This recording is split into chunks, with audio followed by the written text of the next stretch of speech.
Louvado seja nosso Senhor Jesus Cristo, para sempre seja louvado. Nós estamos então, meus irmãos, na segunda carta de São Paulo aos Coríntios. E nós faremos hoje então os capítulos 9 e 10 dessa segunda carta aos Coríntios. Rezemos juntos pelo sinal da Santa Cruz. Livrai-nos Deus nosso Senhor dos nossos inimigos, em nome do Pai, do Filho e do Espírito Santo. Amém. Vinde, Espírito Santo, enchei os corações dos vossos fiéis e acendei neles o fogo do vosso amor. Enviai-nos, ó Pai, o vosso Espírito, e tudo será criado, e renovareis a face da terra. Oremos. Ó Deus, que instruíste os corações dos vossos fiéis com a luz do Espírito Santo, fazei que apreciemos retamente todas as coisas segundo o mesmo Espírito e gozemos sempre de sua consolação por Cristo Senhor nosso. Amém. Capítulo 9 dessa segunda carta aos Coríntios, Paulo ainda vai falar dessa generosidade dos coríntios, né? E da generosidade necessária a todos nós cristãos em relação àqueles que precisam. Como nós vimos ainda dentro do tema, né, daquela coleta para a igreja de Jerusalém, né? Lá no versículo 6, Paulo vai dizer assim: convém lembrar, aquele que semeia pouco, pouco ceifará. Aquele que semeia em profusão ceifará. Dê cada um conforme o impulso do seu coração, sem tristeza e nem constrangimento. Deus ama o que dá com alegria. Então, Paulo vai dizer que quando nós então nos dispomos a ajudar os outros, que a gente não faça isso com tristeza, né? Mas que a gente faça isso com alegria, com disposição de alma, né?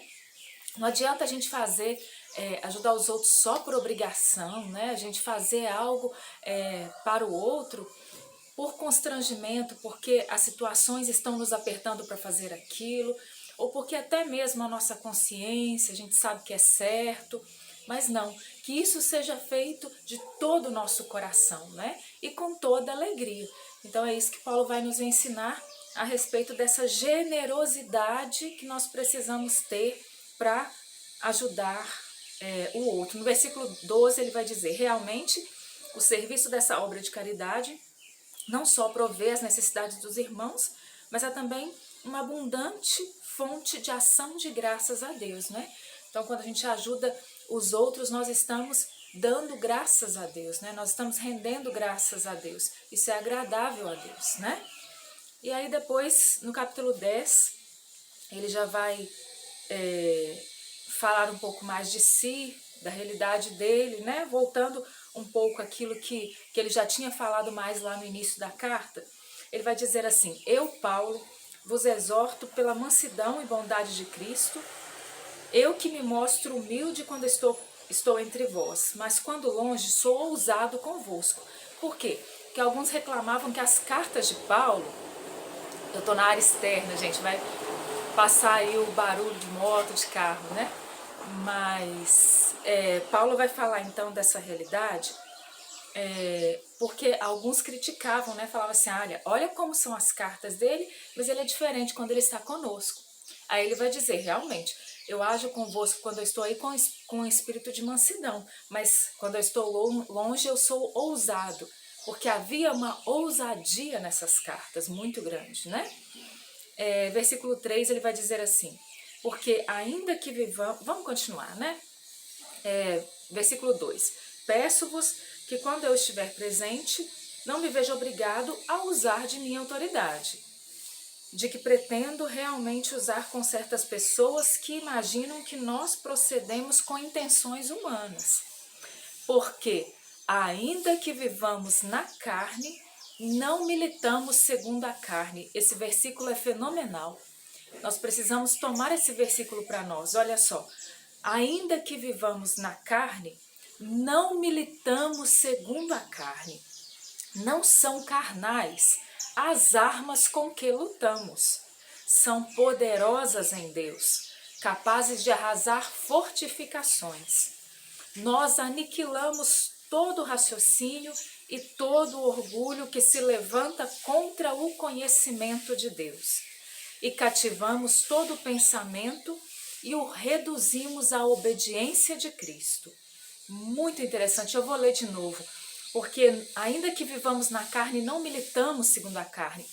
A nossa luta não é na carne, nós não militamos segundo a carne, mas porque não são carnais, vai dizer Paulo, as armas com que nós lutamos são poderosas em Deus. Se nós tivéssemos consciência que as armas com que nós lutamos, elas são poderosas em Deus, elas são capazes de arrasar fortificações, nós oraríamos mais.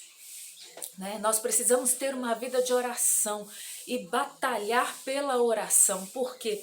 Porque nós somos capazes, pela oração, pela graça de Deus, pela dinâmica do Espírito, de arrasar fortificações.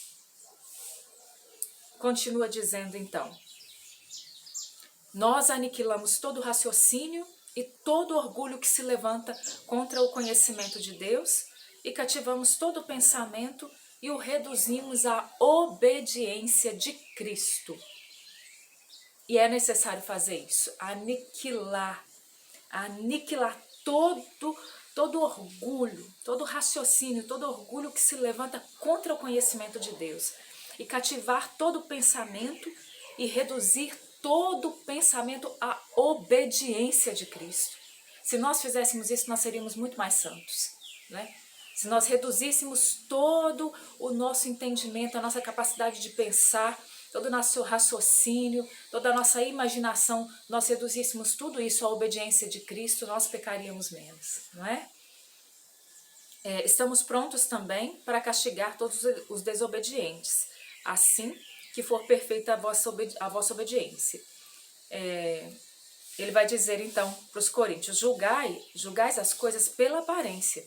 Quem se gloria de pertencer a Cristo, considere que como ele é de Cristo, assim todos nós o somos, né? Paulo vai dizer lá no versículo 13 assim: nós outros não nos gloriaremos além da medida, mas permaneceremos dentro do campo de ação que Deus nos determinou, levando-nos até vós. E aqui a gente entra também nessa perspectiva de que muitas vezes nós nos gloriamos demais, né? E nós precisamos viver na humildade, nós precisamos ter a visão real das coisas, né? Então, quando Paulo vai dizer, nós outros não nos gloriaremos além da medida, nós temos que pensar, será que eu tenho me gloriado além da medida? Do que é que eu tenho me gloriado além da medida, né? Para que a gente possa, então, baixar a bola, né? Às vezes é preciso a gente parar e baixar a bola, né? E aí no versículo 17 ele vem dizer: ora, quem se gloria, glorie-se no Senhor, pois merece a aprovação não aquele que se recomenda a si mesmo, mas aquele que o Senhor recomenda. Então, aquele que se gloria, glorie-se no Senhor. E nós não precisamos ficar nos recomendando, gente. A gente não precisa ficar fazendo propaganda de nós mesmos, né? Por quê? Porque quem nos recomenda é o Senhor. Porque quem merece aprovação é aquele que é recomendado pelo Senhor, né? Então, se a gente coloca na mão de Deus, Deus vai direcionar a nossa vida conforme a vontade dele, né? A gente não precisa ficar fazendo marketing pessoal. Agora que nós estamos nesse tempo de mídias, né? Muita coisa. Então, tudo muito fácil na mão da pessoa. A gente tem um celular e aí a gente faz ali uma propaganda, muitas vezes, de nós mesmos, né? Nós que nos dizemos pregadores do evangelho, missionários, a gente fica fazendo muito marketing pessoal, né? E não é para isso, né? Que a gente use as mídias para evangelizar, não para fazer marketing pessoal, porque a gente não precisa disso, né? A gente não precisa disso, não é necessário ficar fazendo marketing pessoal. O tempo inteiro tirando selfie, mostrando o que está fazendo, né? Tudo que faz tem que colocar na rede social, tudo que faz tem que mostrar. A gente tem que ter parado de ser aparecido, né? Porque muitas vezes nós somos muito aparecidos, né? E aí a gente vai se gloriando, porque aí as pessoas aplaudem e curtem e fazem comentários, e aí mandam no privado comentários, né? Desculpe dizer, mas isso fica ridículo para quem quer ser servo de Deus, e existe uma diferença de ficar sempre buscando aplauso, né? Então não é isso que nós devemos fazer, mas nós devemos nos submeter à ação de Deus. É Deus mesmo quem nos encaminha, quem nos leva, é Ele mesmo quem nos recomenda, né? Então nós colocamos a nossa vida, nós colocamos o nosso presente, nosso futuro, entregamos o nosso passado nas mãos do Senhor. Rezemos juntos, Pai nosso que estais no céu, santificado seja o vosso nome, venha a nós o vosso reino, seja feita a vossa vontade, assim na terra como no céu. Pão nosso de cada dia nos dai hoje, perdoai-nos as nossas ofensas, assim como nós perdoamos a quem nos tem ofendido. Não nos deixeis cair em tentação, mas livrai-nos do mal. Amém. Ave Maria, cheia de graça, o Senhor é convosco. Bendita sois vós entre as mulheres, bendito é o fruto do vosso ventre, Jesus. Santa Maria, Mãe de Deus, rogai por nós, pecadores, agora e na hora da nossa morte. Amém. Glórias ao Pai, ao Filho e ao Espírito Santo, como era no princípio, agora e sempre. Amém. Em nome do Pai, do Filho e do Espírito Santo. Amém. Louvado seja o nosso Senhor Jesus Cristo, para sempre seja louvado.